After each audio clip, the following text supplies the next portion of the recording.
जय माता दी भाई और बहनों, स्वागत है आपका आज के इस नई वीडियो में। तो चलिए सॉल्व करते हैं प्रश्नावली 7.5 के प्रश्न संख्या 12 को। तो इस प्रश्न में हम लोगों को समाकलन करना है। समाकलन करने के लिए दिया गया है फंक्शन जो है एक्स क्यूब प्लस में एक्स प्लस में 1 अपॉन में एक्स स्क्वायर माइनस 1।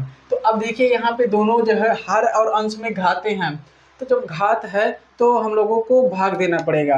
तो भाग देने के लिए सबसे पहले हम लोग सोल्यूशन डाल दें, उसके बाद में चलिए भाग देते हैं। भाग किससे देना है? जैसे 5/5 होता भाग देते हैं, ऐसे ही इसको भी भाग देना है। तो चलिए इसको रफ कार्य की तरह भाग देते हैं। एक्स क्यूब प्लस में एक्स प्लस में 1 और यहाँ पे है एक्स स्क्वायर माइनस 1।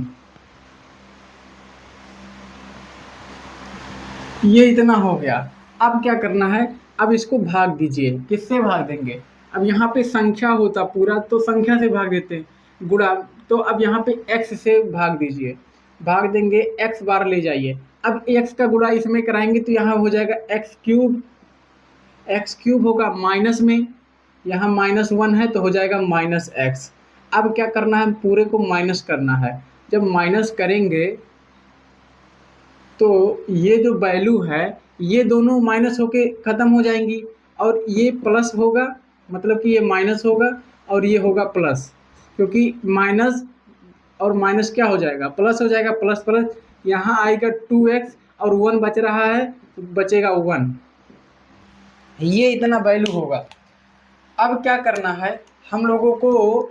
इसको जो है किस तरह लिखना है? हम लोग जानते हैं कि भाज्य बराबर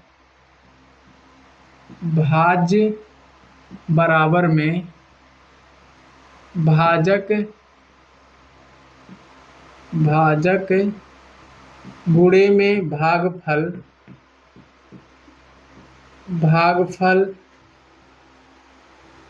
प्लस में क्या होता है?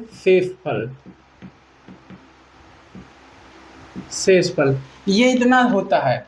अब इसमें अब इसी देखिए ये क्या है? ये भाज्य है, ये भाजक है, ये भागफल है, ये शेषफल है। तो चलिए इसी के जस्ट नीचे रखते हैं। भाज्य क्या है? ये एक्स क्यूब वाला है, भाज्य है।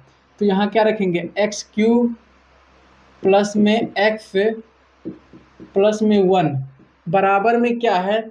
भाजक है। भाजक ये है एक्स स्क्वायर माइनस 1। इसकी जगह पे रखेंगे एक्स स्क्वायर माइनस 1। गुणे में गुणे का चिन्ह लगाइए। क्या है? भागफल। भागफल क्या है? x है तो x कर दीजिए। प्लस में शेषफल। शेषफल की जगह 2x प्लस 1 है, 2x प्लस 1। ये इतना रख दिया गया। अब क्या करना है? अब हम लोगों को जो ये अंश वाला है एक्स स्क्वायर माइनस 1 से दोनों तरफ भाग देने पर, अब भाग दीजिए। किससे? क्या लिखेंगे? एक्स स्क्वायर माइनस 1 से। अब इसको मान लीजिए समीकरण नंबर 1। समीकरण 1 में भाग देने पर, समीकरण 1 में इतने से भाग दीजिए तो क्या है? एक्स क्यूब प्लस में एक्स प्लस 1। अब किसने भाग देना है? X square minus 1। X square minus 1 is equal to में एक्स स्क्वायर माइनस 1 गुणे में क्या है? गुणे में एक एक्स है प्लस में क्या है? 2x plus 1। अब इस दोनों में भाग दीजिए। किसने से? क्योंकि दोनों तरफ भाग देना है। X square minus 1, x square minus 1 से भाग देना है। X square minus 1। अब यहाँ पे हम लोग देख पा रहे होंगे कि x square minus 1, x square minus 1 दोनों जगह हैं तो ये हो जाएगा कैंसिल। बचा क्या? और ये जैसे है वैसे रहने दीजिए। एक्स क्यूब प्लस में एक्स प्लस में 1 अपॉन में x square minus 1 equal to में क्या बचा? एक्स प्लस में, यहाँ पे देखिए खाली एक्स बचा ना, ये दोनों कट के खत्म हो गया। प्लस में 2x प्लस 1 अपॉन में x square minus 1। 2x plus 1 उस बटे में एक्स स्क्वायर माइनस 1। अब ये इतना बचा, ये इतना जब बचा है तो अब इसको मानेंगे हम लोग क्या, इक्वेशन नंबर 2। Equation number 2। अब इक्वेशन 2 से हम लोग खाली इतना उठाएंगे, इतने को पूरा छोड़ दीजिए, खाली जो प्लस के बाद वाला है इतने को लाएंगे। 2x प्लस 1 अपॉन में एक्स स्क्वायर माइनस 1, इतने से अभी हमको मतलब है। इसका इंटीग्रेशन आराम से हो जाएगा। इसका जो होगा आई जो क्वेश्चन दिया है ये तो क्वेश्चन ही है, बाकी माइनस का 1 है, बाकी ये जो है इतने को भी लेके आइए बराबर में। अब इसको क्या करेंगे, पार्शियल फ्रैक्शन में तोड़ेंगे। आंशिक भिन्न में तोड़ने पर क्या लिखेंगे, आंशिक भिन्न में तोड़ने पर। अब इसको आंशिक भिन्न में तोड़ेंगे, कैसे तोड़ेंगे, a अपॉन में, अब एक स्टेप और छोड़ दीजिए, अभी एक स्टेप और करना है। अब इसको बदलिए किसमें, अब इसको हम लोग बदलते हैं,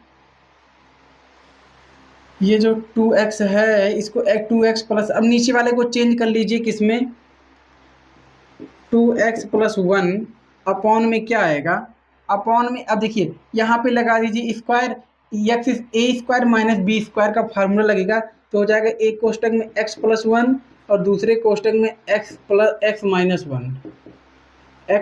1, ये a माइनस बी के फार्मूले पे लगा। अब ये चीज़ यहाँ पे लाइए, 2x प्लस 1 अपॉन में x प्लस 1 और x माइनस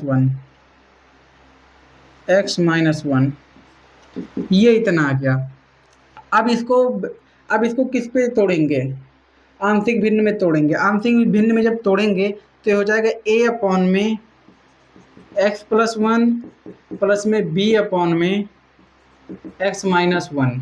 अब इसका एलसीएम ले लीजिए तो यहाँ पे आ गया 2x प्लस 1 अपॉन में एक कोष्टक में x प्लस 1 दूसरे कोष्टक में x माइनस 1, ये इतना हो गया बराबर में। अब इसका एलसीएम जब लेंगे तो ये हो जाएगा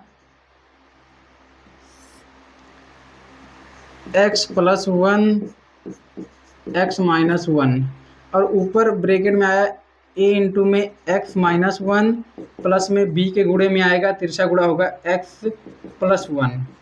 अब देखिए नीचे वाली दोनों वैल्यू सेम है तो ये हो जाएगा कैंसिल, ये दोनों कैंसिल हो गया, बचा क्या, 2x प्लस 1 इजिकल टू में 2x प्लस 1 बराबर में a x माइनस 1 प्लस में b x minus 1 x plus 1 है। हाँ भाई यहाँ पे माइनस वाला रहेगा, यहाँ पे प्लस वाला यहाँ पे है, ये माइनस वाला है, ये इतना हो गया। अब क्या करना है हम लोगों को, इसको मान लेना है इक्वेशन नंबर, कौन सा इक्वेशन मानेंगे, इक्वेशन नंबर 3। इक्वेशन 3 मानिए। अब इसको यहाँ पे एक लाइन खींचिए और इसको मिटा दीजिए, ये रफ कार्य था, आप लोग नोट कर लीजिएगा। अब इक्वेशन 2 से, इक्वेशन 3 से समीकरण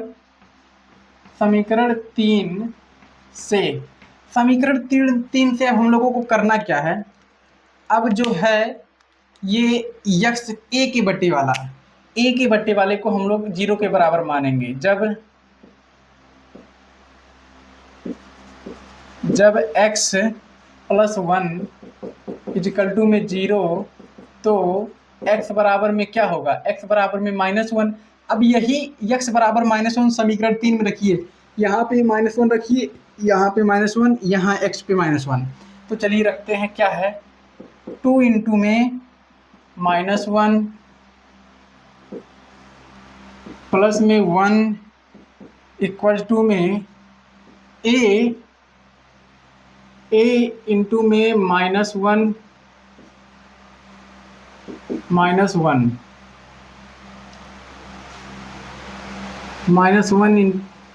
1 क्या हो जाएगा, माइनस 1।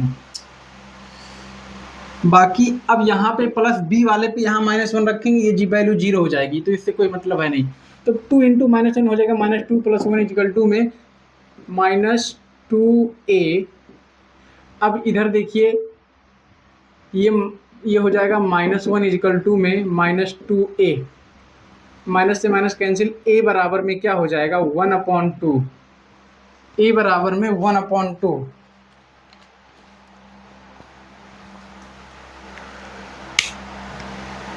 a बराबर में 1/2 आया। अब क्या करना है, b का वैल्यू निकालना है। b की जो वैल्यू है, अब b के बट्टे वाले को x के बराबर लीजिए, x -1 है, x -1 इजिकल टू में 0, क्या लिखेंगे, जब x -1 इजिकल टू 0 तो x बराबर में +1। अब +1 जो है इसी समीकरण 3 में रखेंगे तो यहाँ पे 2 × 1 हो जाएगा, प्लस में है 1 बराबर में a की पूरी, यहाँ पे देखिए यहाँ +1 रखें, ये पूरी वैल्यू 0 हो गई, b वाले पे रखिए डायरेक्ट, b वाले पे रखेंगे तो हो जाएगा b × में 1 + 1, 1 + 1,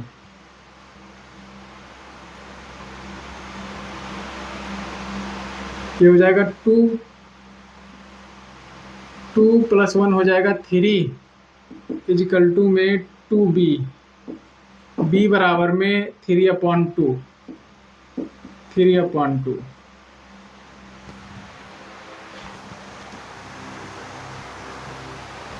अब हम लोगों को क्या करना है, इंटीग्रेशन कर देना है। समाकलन करने पर समाकलन किसका होगा, ये जो समीकरण 2 है इसी का समाकलन होगा, समीकरण 2 का समाकलन। तो समाकलन जब करेंगे तो यहाँ पे ये तो क्वेश्चन ही है, ये तो क्वेश्चन ही है, बाकी इसी का इंटीग्रेशन होगा।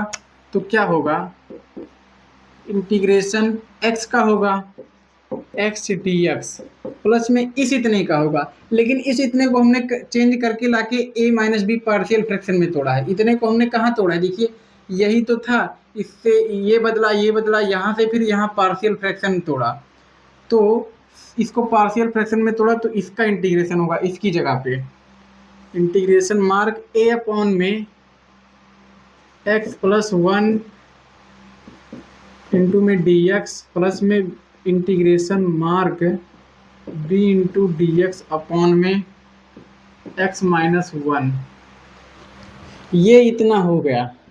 अब x का इंटीग्रेशन जब करेंगे तो x² प्लस में a, इसका इंटीग्रेशन होगा a log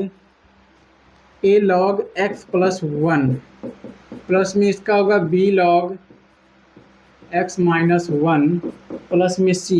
अब क्या करेंगे, a b की वैल्यू रखेंगे, put the value of a and b की वैल्यू रखेंगे तो हो जाएगा x² 2 प्लस में a की जगह पे क्या है, a की वैल्यू क्या निकल के आई है, 1/2, 1/2 log x + 1 प्लस में b की वैल्यू क्या आई है, 3/2 log x - 1 प्लस में c। अब ये जो है आंसर आ जाना चाहिए यहाँ तक, 12वां है ना, x² 2 में प्लस 1/2 log x + 1 प्लस में 3/2 log x - 1 प्लस में c, यही जो है आंसर है। यहाँ तक हम लोगों को सॉल्व करना था। जिसको जिसको समझ में आया तुरंत वीडियो को लाइक कर दीजिए और एक कमेंट कर दीजिए कि हाँ आ गया। जिसको जिसको नेक्स्ट क्वेश्चन चाहिए वो लोग क्या नाम है कमेंट कर दीजिए। और सभी लोग बताइए कि आप लोग किस स्कूल से वीडियो देख रहे हैं, कहाँ पढ़ते हैं, मतलब किस स्कूल पे। तो अपने स्कूल का नाम सभी लोग कमेंट में कर दीजिए। मिलते हैं सभी भाई बहन लोग से इसके अगले प्रश्न के सलूशन के साथ। तब तक के लिए जय माता दी, जय माँ सरस्वती।